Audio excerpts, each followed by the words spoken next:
Au nom du Père et du Fils et du Saint-Esprit. Amen. Viens, Esprit Saint, sanctifie-nous. Viens, Esprit de force, fortifie-nous. Viens, Esprit de science, enseigne-nous.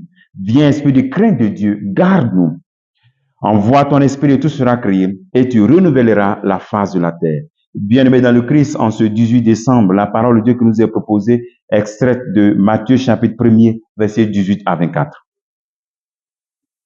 Voici comment fut engendré Jésus-Christ. Marie, sa mère, avait été accordée en mariage à Joseph.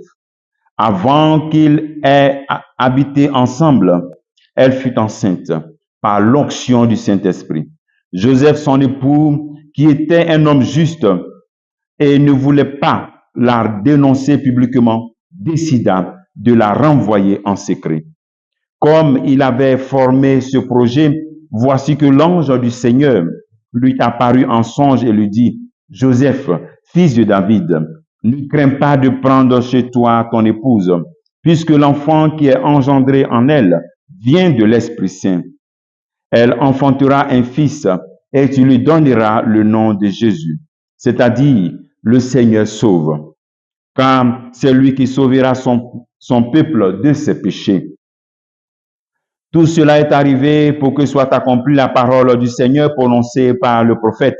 Voici que la Vierge concevra et elle enfantera son fils. On lui donnera le nom d'Emmanuel, qui se traduit Dieu avec nous. Quand Joseph se réveilla, il fit ce que l'ange du Seigneur lui avait prescrit. Il prit chez lui son épouse.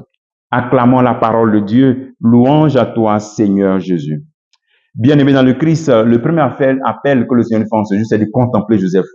Joseph, un homme silencieux, juste et chaste. Et dans la méditation, je découvre que vraiment, Joseph n'a pas touché Marie. Joseph n'a pas touché Marie. Parce que regardez un peu, lorsqu'on voit que Joseph constate la grossesse de Marie, et donc c'est comme s'il est trahi. Il est victime d'une trahison. Il est victime d'une trahison, mais il ne veut pas faire du mal à quelqu'un qui l'aurait trahi. Non. Non. Il décide de ne pas faire du mal. Joseph n'a pas touché Marie. Joseph n'a pas connu le corps de Marie.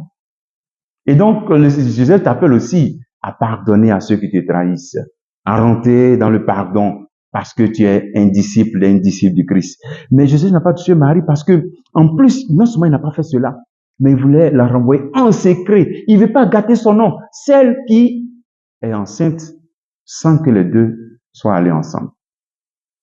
Et ensuite, voici qu'il reçoit la visite de l'ange. Deuxième chose, c'est une personne qui respecte l'autre. Un. Deux, il voit une réalité céleste, un ange qui vient lui parler. Et puis qui lui dit que c'est l'Esprit Saint qui l'a couvert de son nom. L'enfant l'a vu de l'Esprit Saint.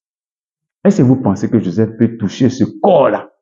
Ce corps qu'il a respecté, même si ce corps l'avait trahi. Deuxième chose, ce corps par où l'Esprit Saint est passé.